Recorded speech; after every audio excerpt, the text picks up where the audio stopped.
One of the shots that I've been really wanting to get for a long time is the iconic waterfall shot from the Buckle. And here we are just down at the foot of the river here with this beast behind us. So this is the kind of composition we're going for here. The Buckle mountain is up in the top third. Some really nice light hitting it. And we're just letting the waterfall just stream down into the bottom right hand corner.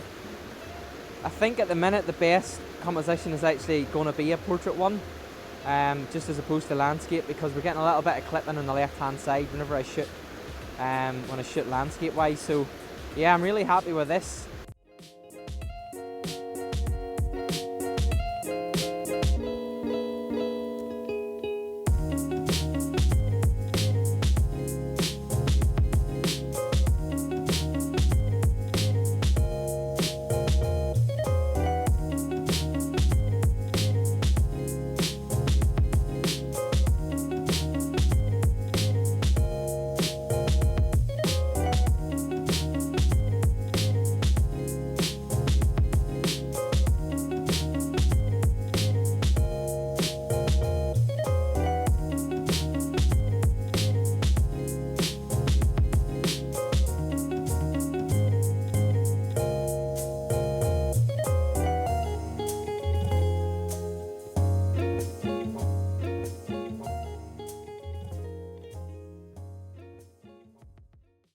So we've just come down the valley a little bit from the last shooting spot and going for something a little bit different here.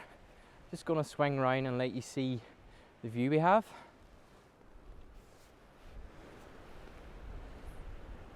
So here we have it set up, and we're just shooting right down the valley. Got some really nice light just hitting the headlands on the right hand side, and obviously then two of the three sisters on the left. And what I'm doing is just using the sweep of the road just to lead the eye right down the middle of the valley. So at the minute, just to very briefly talk about some camera settings. Just got the circular polarizer on again, and I've also got a Lee 0.9 very hard edge grad, just because there's an awful lot of light just bouncing off the snowy tops of the mountains. So that's just really helping to pull the exposure back to that. I'm kind of going for a little bit more mean and moody than I normally would, so I'm not even trying to do any kind of long exposure here. The exposure time is actually only a 1/6 of a second at f11, still shooting at ISO 50, so I don't really want to capture any of the streaks in the clouds. I'd rather actually just get loads and loads of detail, because they are moving quite fast, but I would actually prefer a little bit more detail and structure to them. So yeah, as I say, ISO 50, f11, and around about a 1/6 of a second. Yeah, so I think that's that shot done.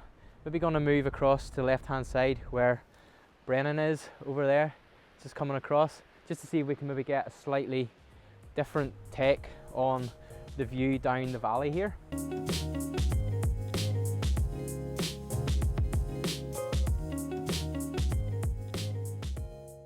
So I reckon, guys, this is probably going to be the last shot of the day for me, because we do need to get back to the airport and head back home. As I say, this was really just going to be a scouting visit, just to try and find a few locations to come back to in the spring of next year.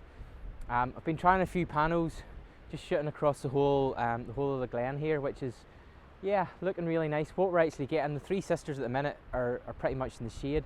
We're getting some really nice lighting over on the right hand side, so I've kind of turned the attention around that way.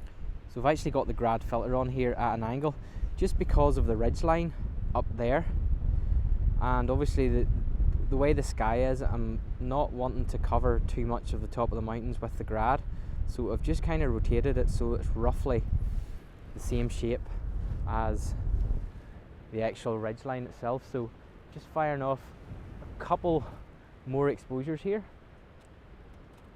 and I will let you see what I'm getting. Again, the shutter speed's just in around about a 1/5 of a second at f11. And what I'm doing, I'm purposely underexposing here. I'm going for a little bit more mean and moody, trying to retain all the highlights. I don't actually mind if quite a lot of the foreground in the shots are actually going to be a little bit more in the shadow because it's going to add a little bit more mood, just as we get the sunlight actually hitting the tops of the mountains here.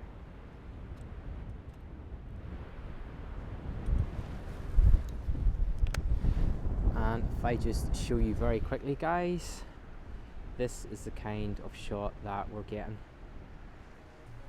Light is absolutely amazing here.